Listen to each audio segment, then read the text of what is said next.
Au pays de Castille, à l'époque des rois et des chevaliers, est né Rodrigo Diaz de Vivar, un jeune homme au regard perçant et au cœur courageux. Son habileté à manier l'épée et sa loyauté envers le roi Sanche II en ont fait l'un des guerriers les plus admirés du royaume.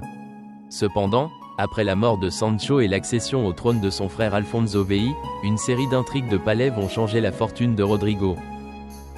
Quand Alphonse accéda au trône, les rumeurs et les soupçons se répandirent dans toute la cour. Bien qu'il soit fidèle à Sancho, Rodrigo a prêté allégeance au nouveau roi, mais sa loyauté et ses prouesses au combat ont suscité l'envie. Injustement accusé de trahison, Rodrigo fut exilé et contraint de quitter le royaume. Accompagné d'une fidèle bande de chevaliers et monté sur son cheval Babieca, Rodrigo se lance dans un exil plein d'incertitudes. Il quitta la Castille, sa silhouette se découpant sur le ciel, déterminé à défendre son honneur en terre étrangère. Bientôt, sa bravoure au combat le rendit célèbre parmi les musulmans et les chrétiens, qui commencèrent à l'appeler « El Cid », ce qui signifie « le Seigneur ». Durant son exil, Rodrigo erra à travers les terres des morts et des chrétiens, sans jamais renoncer à son honneur ni à ses valeurs. Malgré la situation difficile, sa renommée grandit et des guerriers de différents coins commencèrent à le rejoindre, attirés par son sens de la justice et son habileté au combat. Son épouse, Doña Jimena, est également une figure d'une grande force, attendant patiemment son retour en Castille et défendant la dignité de sa famille. El Cid est devenu un symbole d'unité entre les cultures, alors qu'il combattait aux côtés des chrétiens et des musulmans, gagnant le respect de tous. Il ne s'est pas seulement battu pour la richesse ou le pouvoir, mais aussi pour l'honneur, la justice et, en fin de compte, pour l'amour de sa terre. C'est à cette époque qu'El Cid commença à façonner sa légende, réalisant des exploits apparemment impossibles et prouvant que la vraie force réside dans le courage et la foi.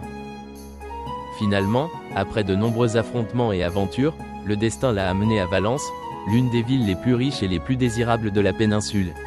Après un long siège, El Cid réussit à s'emparer de la ville, en faisant son fief et en prouvant que, même en exil, il était capable de grands exploits. De là, il gouverna avec sagesse et générosité, gagnant l'amour de son peuple et l'admiration de ses ennemis. Alors qu'El Cid dirigeait Valence, il est devenu plus fort en tant que leader, forgeant des alliances stratégiques avec diverses communautés, tant chrétiennes que musulmanes. La ville a prospéré sous son règne et la paix et l'ordre ont prospéré. Cependant, sa vie n'a pas été sans défi, car d'autres seigneurs et royaumes sont devenus envieux de son succès et ont cherché à le détruire. Grâce à sa ruse et à son habileté, El Cid repoussa les attaques des royaumes voisins et sa renommée dépassa la péninsule ibérique. Malgré les menaces constantes, il a conservé sa noblesse et son sens de la justice, se souvenant toujours de son engagement envers ceux qui l'ont suivi et ont combattu à ses côtés. El Cid n'a jamais oublié ses racines ni son amour pour la Castille, rêvant du jour où il pourrait retourner dans sa terre natale de Vivar. Cependant, la paix à Valence fut de courte durée, car une menace plus grande apparut bientôt, le roi Youssouf des Almoravides, qui voulait reprendre la ville. Youssouf était connu pour sa vaste expérience du combat et ses nombreux soldats, qui représentaient un grand défi pour le Cid. Mais Rodrigo, avec sa ruse et son leadership, prépara son armée et fortifia la ville, déterminé à protéger son peuple à tout prix. La bataille pour Valence fut féroce et sanglante, les troupes du Cid résistant courageusement aux attaques almoravides. Au cours de la bataille, on raconte des actes héroïques accomplis par lui et ses chevaliers qui, malgré leur infériorité numérique, ont réussi à repousser l'ennemi. La défense de Valence est devenue l'un des exploits les plus mémorables du Cid, consolidant ainsi son statut de légende vivante. Après la grande victoire contre Youssouf, El Cid a encore renforcé ses relations avec les citoyens de Valence.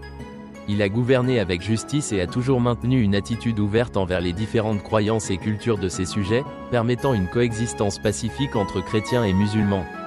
Ainsi, El Cid était non seulement un chef militaire, mais aussi un artisan de la paix, prouvant que la vraie grandeur réside dans l'unité et le respect mutuel. Malgré ses exploits, des années de combat ont commencé avec El Cid. La dépression physique et émotionnelle était évidente et, dans ces derniers jours, il rêvait de retourner en Castille et de vivre en paix avec sa femme Jimena et leurs enfants. Mais son rôle de défenseur de Valence le maintient inébranlable dans la ville, combattant jusqu'au bout et faisant valoir son droit. Quand El Cid tomba finalement malade, ses forces l'abandonnèrent peu à peu. Sachant que son temps était compté, il appela ses plus fidèles chevaliers et son épouse Jimena pour leur donner ses dernières instructions. Rodrigo leur a demandé de ne pas laisser sa mort affaiblir les défenses de Valence, car il était sûr que ses ennemis profiteraient de tout signe de faiblesse pour nous attaquer. Peu après, Comme l'avait prédit le Cid, les Almoravides revinrent, prêts à prendre la ville maintenant que leur protecteur était mort. Cependant, Jimena et les chevaliers élaborent un plan audacieux pour maintenir vivante la légende du Cid et décourager l'ennemi. Vêtu de son armure et monté sur son fidèle cheval Babieca, le corps du Cid fut déposé à l'entrée de la ville, donnant l'assurance que le souverain suprême était toujours en vie. Finalement, le corps du Cid fut retiré de Babieca et enterré avec tous les honneurs dans le monastère de San Pedro de Cardeña, en Castille. Sa légende perdure sur les terres espagnoles et dans le cœur de ceux qui l'ont connu et aimé. Rodrigo Diaz de Vivar, le Cid Campeador, a accompli son destin, défendre l'honneur et protéger son peuple jusqu'à son dernier souffle.